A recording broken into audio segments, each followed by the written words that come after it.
Pessoal, graça e paz, seja bem-vindo ao canal Veredas Antigas. Nós estamos aqui mais uma vez para poder falarmos sobre livro, material histórico, cultural, teológico. E dessa feita nós iremos falar mais uma vez sobre os atributos de Deus, as qualidades que Deus tem, que Deus é, que Deus arroga para si. Nós iremos deixar um texto da palavra de Deus que se encontra lá em Provérbios, no capítulo 30, e o versículo de número 3, que diz assim: nem aprendi a sabedoria, nem tenho conhecimento do santo.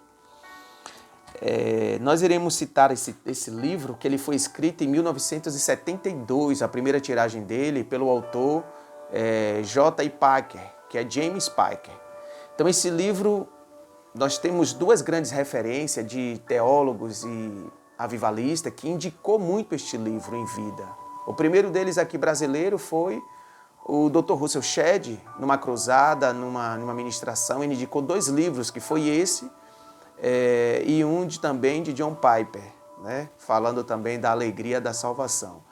E ele indicou muito este livro para os jovens cristãos, e um outro também que fez uma grande indicação foi um pregador britânico chamado Leonard Ravenhill, que também tinha este livro como um dos melhores livros que ele já tinha lido em toda a sua vida.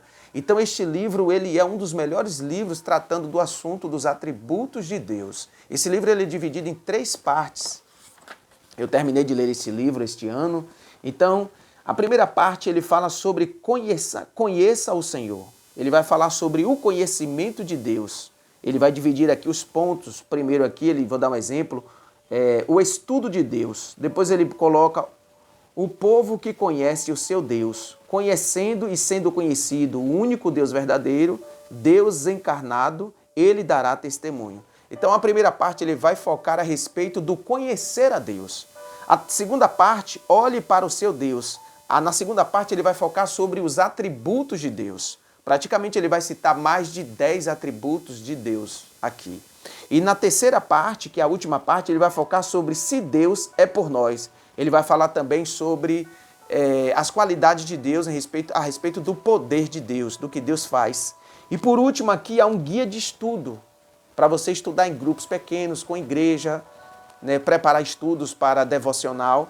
E por último também ele vai falar sobre passagens bíblicas discutidas no livro. Então é um livro sensacional pela a editora Cultura Cristã, muito bom, eu indico, recomendo que Deus em Cristo Jesus continue te abençoando poderosamente.